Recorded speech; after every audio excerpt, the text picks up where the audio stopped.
Hi everyone, I'm Trulekha and welcome to my channel Lot to Learn. Let's make learning a celebration of life. Today in this lesson we are going to learn about prepositions. There are many prepositions. In this video I have covered 5 of them.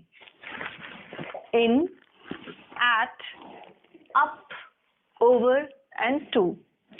अगर आप अपनी grammar ठीक करना चाहते हैं, better करना चाहते हैं या आप किसी कॉम्पिटिटिव एग्जाम्स की प्रिपरेशन कर रहे हैं तो ये वीडियो आपके लिए ही है। So let's begin with the in. In का यूज हम करते हैं टाइम, किसी भी टाइम को बताने के लिए या फिर कोई कंडीशन, पोजीशन या प्लेस बताने के लिए। अब इसको हम डिटेल में एग्जाम्पल से समझते हैं। कैसा? टाइम से मेरा मतलब यहाँ क्लॉक का टाइम नहीं है। फर्स्ट एग्जाम्पल हम देखते हैं, I saw him in the afternoon. यहाँ हम क्लॉक के टाइम की बात नहीं कर रहे हैं, हम यहाँ आफ्टरनून की बात कर रहे हैं। आफ्टरनून, मॉर्निंग, इवनिंग, इन सारी जगहों पर हम इन का यूज करेंगे। आफ्टरनून, मॉर्निंग, इवनिंग, इन सारी जगहों पर हम इन का यूज करेंगे। Second example, I join the company in March. Year के लिए, मंथ्स के लिए भी हम इन का यूज करते हैं। यहाँ हमने मंथ यूज किया है इसलिए हमने यहाँ इन लगाया। मैंने कंपनी मार्च में ज्वाइन की थी, या सॉरी मैंने कंपनी मार्च में ज्वाइन की। ड्रेस, अगर आपको कुछ ये बताना है कि सामने वाला व्यक्ति किस तरह से ड्रेस्ड अप था तब भी हम इन का यूज करते हैं। इस एग्जाम्पल में आप देखेंगे, ही was dressed in the shirt. वह शर्ट पहना हुआ था। हम हिंदी में तो बोलेंगे वह शर्ट पहना हुआ था, उसको इंग्लिश में बोलना है तो he was dressed in the shirt. Students were asked to come in uniform. Student से यूनिफॉर्म में आने को कहा गया। तो आपने देखा, ड्रेस के लिए, टाइम के लिए हम इनका यूज करते हैं। कंडीशन, पोजीशन या प्लेस के लिए भी हम इनका यूज करते हैं। कंडीशन से मेरा मतलब है कोई भी स्थिति। जैसे कि पहले हम प्लेस का समझते हैं, कंडीशन हम बाद में समझेंगे। पहले प्लेस का समझेंगे। I live in India. मैं इंडिया में रहता हूँ या रहती हूँ। जब हम किसी प्लेस की बात करते हैं तब भी हम इनका यूज करते हैं। He sits in the middle row on the first bench. अब यहाँ पर वह क्लास में बैठती है मिडिल रो में, इसको हमें बताना है तो हमने इन लगाया, लेकिन बेंच के लिए हमने ऑन लगाया है, वहां हम इन नहीं लगाएंगे। He sits in the middle row on the first bench. अब हम कंडीशन का देखते हैं। कंडीशन का मतलब होता है कोई भी स्थिति। यहाँ पर he is in trouble. Trouble का मतलब होता है वह मुसीबत में है, मतलब एक स्थिति हो गई मुसीबत, इसलिए हम यहाँ पर इन यूज कर रहे हैं। The teacher is not in a good mood. Teacher अच्छे मूड में नहीं है, ये भी एक गुड मूड या बैड मूड भी एक स्थिति हो गई, इसलिए हमने यहाँ इन का यूज किया है। तो ये सारे इनके लिए कुछ पॉइंट्स थे जो आप ध्यान में रख सकते हैं और उसके अकॉर्डिंग इन प्रेपोजिशन का यूज कर सकते हैं। अब हम आगे बढ़ते हैं एट की तरफ। एट में आप देखेंगे point of time, specific time या फिर किसी स्मॉल टाउन के लिए हम एट का यूज करते हैं। पॉइंट ऑफ टाइम से मेरा मतलब क्लॉक का टाइम ही है। School bus comes at 8 o'clock। यहाँ हम 8 o'clock के पहले एट लगाएंगे, इन नहीं। यहाँ हमने देखा था जब हम आफ्टरनून, इवनिंग, मॉर्निंग की बात कर रहे हैं तो हम इन का यूज कर रहे हैं। यहाँ हम स्कूल बस के 8 बजे आने की बात कर रहे हैं तो हम यहाँ एट यूज करेंगे। Second example, I live in Indore. ये इसके बाद भी एक सेंटेंस है, does this bus stop at Dewas. Small town, Indore के पास एक स्मॉल टाउन है देवास, हम उसकी बात कर रहे हैं यहाँ। लेकिन यहाँ थोड़ा सा आप कंफ्यूजिंग है, ये चीज आपको समझनी होगी।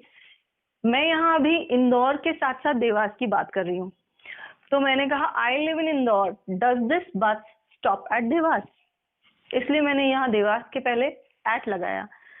स्मॉल टाउन के पहले हम एट यूज करते हैं, ये कोई फिक्स्ड रूल की तरह आप नहीं ले सकते, ये वैरी करेगा सेंटेंस टू सेंटेंस। जैसे सेंटेंस है अकॉर्डिंगली आपको प्रेपोजिशन चूज करना पड़ेगा। यहाँ देखेंगे हम, ही लिव्स एट देवास इन इंदौर। अब यहाँ हम इंदौर और देवास को साथ में ले रहे हैं, तो हमने छोटे शहर के लिए एट लगा दिया, बड़े इंदौर के पहले हमने इन यूज किया। और अगर हम सिर्फ ये कहेंगे आई लिव इन देवास, तब हम इनका यूज कर सकते हैं। यहाँ फिर हम एट यूज नहीं करेंगे। कुछ phrases, I am sorry not phrases, might, Noon, mid day and midnight, इनके पहले हमेशा एट आएगा, ये आपको थोड़ा ध्यान में रखना होगा। ठीक ऐसे ही आफ्टरनून, इवनिंग और मॉर्निंग के पहले हमेशा इन आएगा। Next, we saw him at midnight, ये तो हमने point of time small town का देखा। कुछ जगह और भी हैं जहां हम एट का यूज करते हैं। मिडनाइट के पहले, जैसा कि मैंने आपको बताया, मिडनाइट के पहले एट यूज होगा। अब अगर आपको कहना है he died at the age of 40, वह 40 की उम्र में गुजर गया, तो हम यहाँ पर एट का यूज करेंगे।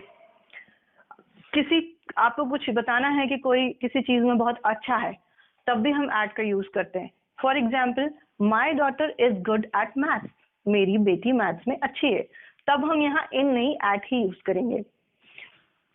तो ये एट और इन के बारे में हमने पढ़ा।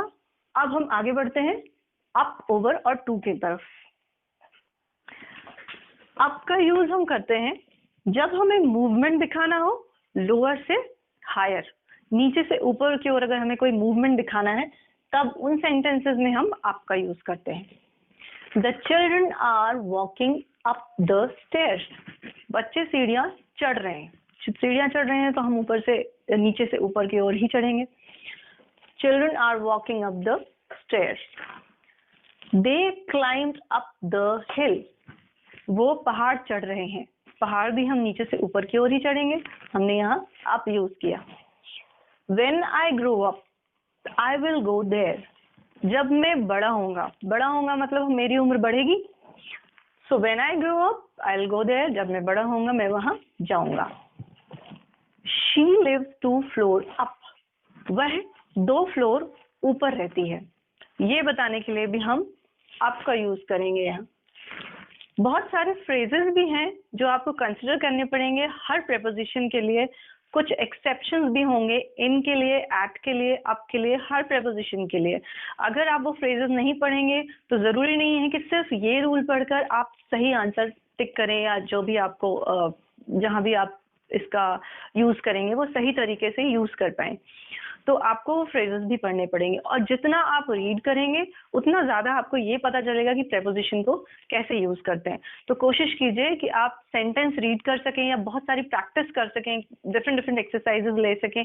बच्चों की बुक्स होती हैं 6, 7, 8 सब में होते हैं प्रेपोजिशन। अगर आप वो लेकर प्रैक्टिस करेंगे तो उसका बेनिफिट आपको जरूर मिलेगा। चलिए आगे बढ़ते हैं। ओवर, ओवर तो बहुत ही सिंपल है। व्हेन समथिंग एंड अप, जब किसी चीज का खात्मा हो जाए, खत्म हो जाए, जब कोई चीज खत्म हो जाए, समथिंग एंड अप, हम ओवर यूज करते हैं। मूवी इज ओवर, मूवी खत्म हो गई। And the discussion is over, discussion खत्म हो गया।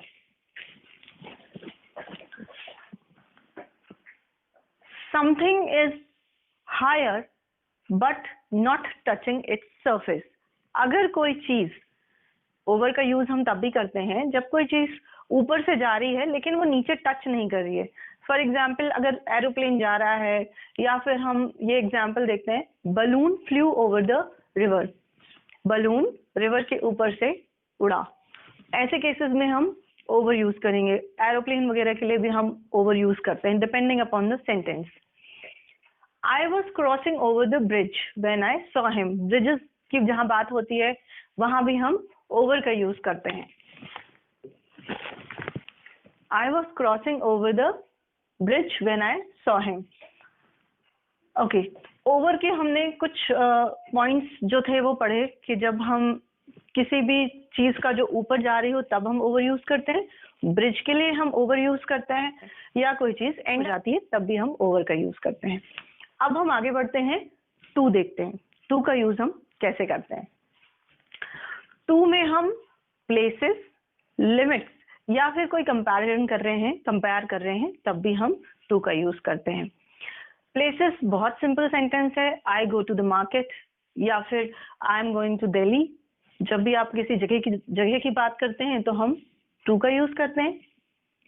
लिमिट, लिमिट में एग्जाम्पल से हम समझते हैं, रीड पेज 91 टू पेज 99। आपको लिमिट दी गई है कि आपको यहाँ से यहाँ तक पढ़ना है, ऐसी जगहों पर भी हम टू का यूज करते हैं। This material is superior to that one, यहाँ हम कंपेयर कर रहे हैं, यह मटेरियल उस मटेरियल से ज्यादा अच्छा है। कंपैरिजन में भी हम टू का यूज करते हैं। कंपैरिजन का एक और एग्जांपल देखते हैं, this place looks better to me. हम बेटर यूज करते हैं कंपेयर करने के लिए, यहाँ हमने बेटर यूज किया, मतलब हम इस जगह को किसी और जगह से कंपेयर कर रहे हैं और हम ये कह रहे हैं कि ये जगह मुझे बेटर लग रही है, तो फिर हम यहाँ पर टू का यूज करेंगे। ये थे कुछ प्रेपोजिशन और उनके सिंपल से रूल्स। ये बेसिक रूल्स हैं, इसके अलावा आपको फ्रेजेस जरूर पढ़ने हैं। अगर आप फ्रेजेस पढ़ेंगे तो आपको और क्लियर होगा कि कैसे हम प्रेपोजिशंस को यूज कर सकते हैं। आई होप कि ये वीडियो आपके लिए बहुत यूजफुल हो, और अगर आपको पसंद आया तो मेरे चैनल को सब्सक्राइब कीजिए ताकि मैं और जो प्रेपोजिशंस एक्सप्लेन करूंगी उनके वीडियोस भी आपको मिलते रहें, और लाइक करना मत भूलिए। Thank you so much, have a good day.